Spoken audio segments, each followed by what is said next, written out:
মনে রাখবা, তোমার এতদিন পড়াশোনা খুব খারাপ অবস্থা ছিল, তুমি আজকে থেকে পড়াশোনা শুরু করলা এবং আজকে তুমি অনেকক্ষণ টেবিলে বসে থাকলা এবং তুমি চিন্তা করলা 2 থেকে 3 দিনের মধ্যেই তোমার পড়ার গতি এত হবে যে তুমি মুক্তি বেগ লাভ করবা এবং চলতেই থাকবা।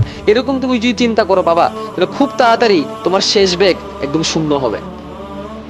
কিন্তু তুমি যদি অল্প অল্প অল্প অল্প বেগ নিয়ে তুমি যেতে থাকো, আস্তে আস্তে অ্যাসিলেশন করতে থাকো, আস্তে আস্তে তোমার যদি গতি বাড়তে থাকে, একটা সময় তোমার গতি এমন হবে যে তুমি মুক্তি বেগ নিয়ে পড়াশোনাটাকে চালা যেতে পারবা।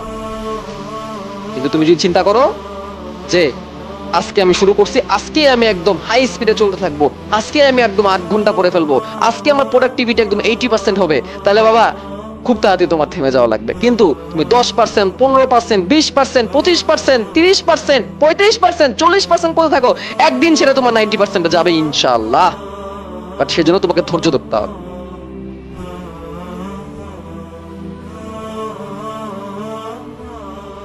বুঝতে পেরেছো কি বলছি?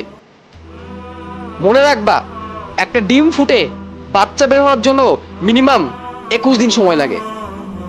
এই 21 দিনের মাঝখানে তুমি যদি মুরগিটাকে তুলে বারবার চেক করো ডিম বাচ্চা হয়েছে কিনা, ডিম থেকে বাচ্চা হয়েছে কিনা, ডিমটা নষ্ট হয়ে যাবে, বাচ্চা ফুটবে না, বাচ্চা আসবে না সেই ডিম থেকে। তেমনি তুমি আজকে পড়তে বসে 1 সপ্তাহ পরে যদি তুমি জাজ করো তোমার পড়ার কত প্রোডাক্টিভিটি কতটুকু বেড়েছে, তাহলে হবে না, তুমি ডিপ্রেসড হয়ে যাবা। তোমাকে সময় দিতে হবে, তোমাকে পড়ার টেবিলে বসে থাকতে হবে 1 মাস, 2 মাস, 3 মাস, চতুর্থ মাসে তুমি যে অবাক হবা, যেখানে কিনা তোমার প্রথম দিন তুমি 1 ঘন্টা পড়তে পারতা না, তুমি 10 ঘন্টা বসে থাকো, তোমার আউটপুট আসতো 1 ঘন্টার, সেখানে দেখবা তোমার আউটপুট 4 মাস পরে চলে এসেছে 6 ঘন্টার। এবং সেই সময় তুমি বুঝতে পারবা কন্টিনিউয়াস পড়াশোনার গুরুত্ব কতটুকু।